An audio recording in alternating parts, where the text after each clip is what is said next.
Nako, eto na nga, mga sangkay si Senator Bato de la Rosa ay naninilikado.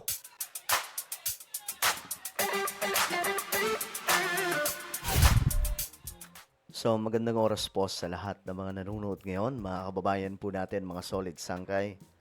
Ako muli ito nagbabalik dito sa ating YouTube channel. Bago tayo magtuloy-tuloy, dating gawi, no? Batas na mga solid sangkay. Kung hindi ka pa po nakakapag-subscribe, makikita nyo po yung subscribe button sa baba ng video na to. I-click nyo po ngayon yung subscribe, sige. Kung na-click mo na yung subscribe, i-click nyo rin po yung bell. Kung tapos na, i-click nyo rin po yung all. Okay? Sa mga nanonood, syempre, sa Facebook, i-follow nyo po yung ating Facebook page. Okay, this is very interesting mga sangkay, no? Itong ganap dito kay Senator Bato de la Rosa na naninilikado daw po mga sangkay. Eto, ayon po dito, Senator Bato de la Rosa, maaaring ipaaresto ng Senado. Teka lang, ano mayroon? Bakit ipapaaresto? Samantala, Senador Bato de la Rosa pwede raw ipaaresto ng Senado kung may isang importanteng isyong kailangang pagbotohan. Magbabalita si Mean Corvera. Mahirap arestuhin yan. Ang tanong dyan, paano nila aarestuhin ang hindi nga nila alam kung nasaan? 'Di ba? Ngayon nga, 'di ba, hinahanap siya mga sangkay kasi may warrant na raw mula po sa ICC. Ang problema, nasaan si Senator Bato? Mean, Maaari raw ipaaresto ng Senado si Senator Ronald Bato de la Rosa na ngayon ay nagtatago dahil sa umano'y warrant of arrest ng International Criminal Court. Pero sabi ni Senate President Vicente Soto, maaari lang itong gawin kung may importanteng issue o panukalang batas na kailangang pagbotohan at kulang ang kanilang numero. Teka lang, sir. Paano nila aarestuhin dito si Bato de la Rosa? Parang ang dating, parang pinagbabantaan na po siya ng Senado. Ayaw mo magpakita? Ipapanampot ka namin anumang oras. Parang ganun. Pero, saan nila hanapin? Ngayon nga, di ba, mayroon pong warrant na galing sa ICC. Hindi ma-serve.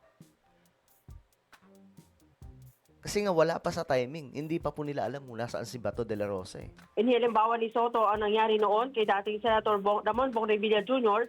na ipinahabol sa mga tauhan ng Senate Sergeant at Arms ng Senado at pinagsabihang arestuhin kung hindi babalik sa Senado para bumoto. Hindi lang anya ito magagawa kung ang isang senador ay nasa abroad. Pag-amin naman ni Soto, hanggang ngayon wala pa silang komunikasyon kay De La Rosa. Ilang beses niya na raw itong tinext noong nakaraang taon para kumustahin at itanong ang desisyon sa may hinahawakang komite pero wala siyang natanggap na anumang reply. Walang reply. Yun nga ang problema dyan. Paano nila kakasuhan paano nila aarestuhin ang nagtatago? Yung ano nga mga sangkay, 'di ba? I'm sure hinahanap po talaga siya ngayon ng otoridad kasi nga po may isa-serve na warrant of arrest. Ang problema kasi kaya po nagtago yan si Bato de la Rosa kasi kinanta na nandyan na daw po. May mga nauna kasing nagsalita na isa-serve na daw po yung arrest warrant anumang oras, nakatunog. Ayun, hindi na bumalik. Tanging asawaan niya nito na si Nancy De La Rosa ang nakakausap niya bilang miyembro ng Senate spouses pero wala silang balita tungkol sa senador. Narito ang bahagi ng pahayag ni Senate President Vicente Soto. Only time na mapipilit namin pumasok ang isang senador na kapag merong botohan at importante ang boto mo or importante na pabotohin lahat or kangay kakapusin or sosobra ang boto ng iba, pwedeng imando ng Senate President na kunin, arestuhin yung senador at papuntahin sa Senate para bumoto. Meron ganun. So, pero ang tanong dyan, saan nila hanapin? Saan nila aarestuhin si Bato? Ito, mas ano dito. Ito to, mga sangkay, mas maliwanag dito yung sinabi ni Soto na hindi daw po nagre-reply si Senator Bato, o 'di ba?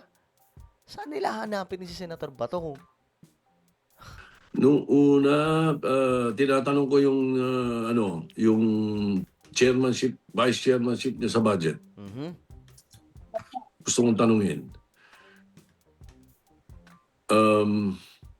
The other, the one before that was nagkakamustahan lang kami. Kinakamusta ko naman sila kasi meron kaming group chat ng buong 24 senators eh. Hindi siya nagre-respond. Mm. 'Di ba? Hindi nagre-reply. Pero ito, mga sangkay. Kung ganyan ang mangyayari, delikado ang sitwasyon ni Senator Bato kasi dalawa na po yung naghahanap sa kanya.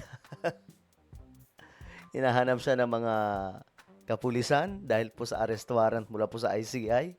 Hahanapin din po siya ng Senado. Ay, naku po, aray ko. So, tinext ko siya ng separate.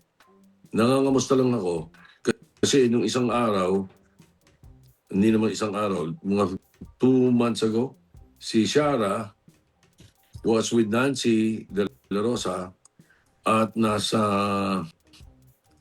Jensen sila. Sara at saka si Nancy De La Rosa. Ano ba to? Ito yung asawa. So, maraming kwento si Shara sa akin, nakakatuwa. Shara? At maganda yung pagsasama nila ni Nancy. Tapos, Shara, mga so sangkay. tinetext ko si Ronald, si Senator Ronald para ano siya. Para kamustahin at saka saka pasalamatan ko siya na ang ganda ng samahan nung asawa niya at saka nila Shara. Mhm. Pati mga anak niya. Ganun. Yun. Ganun yung mga text ko. Mga 2 or 3 times kaming, 3 times ako nag-text sa kanya. Pero I never received any reply. Kasi nga po, madidetect daw. Yun ang kinakatakot ni Senator Bato daw. Kasi baka daw, kapag wag-reply siya, madidetect. Alam niyo naman ngayon, mga sangkay yung technology, di ba? Madidetect kung asan siya. Last year yan, late last year, no? Yung last text niya is 2 months ago. Tama ba, sir? Or, Hindi. Mga 2 months ago yung mga pinag-uusapan natin mga text ko. Pero the last text ko was before the BICAM. okay. Sir, Before the BICAM. since medyo matagal na din, sir, siyang So, ayan, mga sangkay, nagtatago talaga si Senator Bato. Mukhang hindi po talaga magpapahuli yan. No, pero, ayun na nga po, parami ng parami yung maghahanap sa kanya ngayon. Kailangan na lamang po niyang hintayin na makaupo si Sara Duterte sa 2028 kung sakasakali, maabsuelto siya. Kasi kung hindi rin po si Sara ang mauupo at sa side ni BBM ang mauupo as president sa 2028, wala na, mga sangkay, yari si Bato dyan. Ano yun, habang buhay na lang siya magtatago? Mambira. Well, ano po ang inyong opinion? Comment down below. Mayroon po tayong YouTube channel. Ito po ay Sangkay Revelation. Hanapin nyo po ito sa YouTube ngayon din. Kapag nakita nyo na, i-click nyo po yung subscribe. I-click ang bell at i-click nyo po yung all. Ako na po ay magpapaalam. Mag-iingat pong lahat. God bless everyone.